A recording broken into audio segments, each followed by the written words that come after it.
เอามื้อนี้สิมาเว้าเรื่องถึงสิมาเว้าเรื่องผลกระทบภัยน้ำท่วมเนาะอุทกภัยน้ำท่วมหรือว่าดินดินเตือนอีหยังต่างๆเนาะ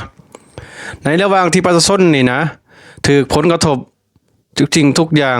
การไปการมาเนาะขัดสนทุกสิ่งทุกอย่างแต่แต่ผู้นำสปปลาวเนาะผู้นำพรรครัฐคอมมิวนิสต์สปปลาวเนาะไปต้อนรับหรือว่ายกตัวอย่างท้องรุ่นศรีสุฤทธิ์เนาะไปจับมือถือแขนไปต้อนรับกองทัพเวียดนามเซ้ยเนาะประชาชนนี่ถูกผลกระทบอยู่ครับผลกระทบอยู่แต่บ่ลงพื้นที่แล้วก็บ่ไปติดตามนะหรือว่านายกรัฐมนตรีเนาะก็ตามและเงินที่สู้ให้สัมปทานบ่คำใส่โปนนะก็อยากฝากถึง2รุ่นศรีสุฤทธิ์หรือว่ากระทรวงการเงินเนาะรัฐมนตรีกระทรวงการเงินเนาะสันติภาพพรหมวิหารเอาเงินตัวนี้ไปซอยประชาชนเข้าใจบ่ให้เอาเงินตัวนี้ตัวที่พวกเจ้าสัมปทานนี้เอาไปซอยประชาชนเนาะประชาชนรับผลกระทบน้ำท่วมแล้วก็ถนนหนทางขาดเพพวกเจ้าต้องส่งคนลงไปสวยต้องส่งทหารพวกเจ้าไปซอยอันนี้มีหยังมาต้อนรับทหารลาวได้แก้วแดงเซ้ยอยู่ประชาชนทุกข์ยากอยู่8อยู่มึงเห็นบ่ประชาชนน่ะลำบากยากเคินอยู่นะเบิ่งแย่งประชาชนทำแม่คันบ่เบิ่งก็ออกไปเข้าใจบ่พากันหนีไปอยู่ในถ้ำพุ่นหรือว่าไปอยู่เวียดนามพุ่นไปแม่คันว่าขี้ข้านคันว่าบ่อยากเฮ็ดนะไปเบิ่งลงไปเบิ่งสั่งคนลงไปเบิ่งเอามื้อนี้สิมาเว้าเรื่องถึงสิมาเว้าเรื่องผลกระทบภัยน้ำท่วมเนาะอุทกภัยน้ำท่วมหรือว่าดินเตือนอีหยังต่างๆเนาะในระหว่างที่ประชาชนนี่นะถูกผลกระทบ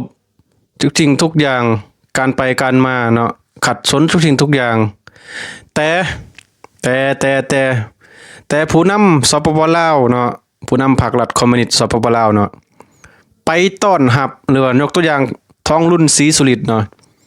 ไปจับมือถือแขนไปต้อนรับกองทัพเวียดนามเซ้ยเนาะประชาชนนี่ถูกผลกระทบอยู่ครับผลกระทบอยู่แต่บ่ลงพื้นที่แล้วก็บ่ไปติดตามนะหรือว่านายกรัฐมนตรีเนาะก็ตามและเงินที่สู้ให้สัมปทานบ่คำใส่โปนนะก็อยากฝากถึง2รุ่นศรีสุฤทธิ์หรือว่ากระทรวงการเงินเนาะรัฐมนตรีกระทรวงการเงินเนาะสันติภาพพรหมวิหารเอาเงินตัวนี้ไปซอยประชาชนเข้าใจบ่ให้เอาเงินตัวนี้ตัวที่พวกเจ้าสัมปทานนี้เอาไปซอยประชาชนเนาะประชาชนรับผลกระทบน้ำท่วมแล้วก็ถนนหนทางขาดเพพวกเจ้าต้องส่งคนลงไปสวยต้องส่งทหารพวกเจ้าไปซอยอันนี้มีหยังมาต้อนรับทหารลาวได้แก้วแดงเซ้ยอยู่ประชาชนทุกข์ยากอยู่8อยู่มึงเห็นบ่ประชาชนน่ะลำบากยากเคินอยู่นะเบิ่งแย่งประชาชนทำแม่คันบ่เบิ่งก็ออกไปเข้าใจบ่พากันหนีไปอยู่ในถ้ำพุ่นหรือว่าไปอยู่เวียดนามพุ่นไปแม่คันว่าขี้ข้านคันว่าบ่อยากเฮ็ดนะไปเบิ่งลงไปเบิ่งสั่งคนลงไปเบิ่งบรรเทาทุกข์บรรเทาทุกข์ของประชาชนให้เขามีอยู่มีกินให้เขามีน้ำสะอาดดื่มให้เขามีเครื่องบรรเทาทุกข์เอาส่งเครื่องบรรเทาทุกข์ลงไปให้เขาอย่างเช่นยาน้ำดื่มน้ำสะอาดอาหารแห้งเพื่อบรรเทาทุกข์ลงไปส่งไปทำไมบ่เห็นมีไผไปเฮ็ดไปทำไมสิท่าแต่ประชาชนนี่ว่าเก็บเงินกันเองบริจาคกันเองสู้มันเคยโตแล้วสู้บ่เคยซอยหยังประชาชนเลยรัฐบาลนี่สู้เป็นรัฐบาลสู้ควรสิเบิ่งแย่งประชาชนบ่แม่นสิให้ประชาชนเบิ่งแย่งกันเองคันท่านสิมีหาสิแตกหยังรัฐบาลแม่นบ่พี่น้อง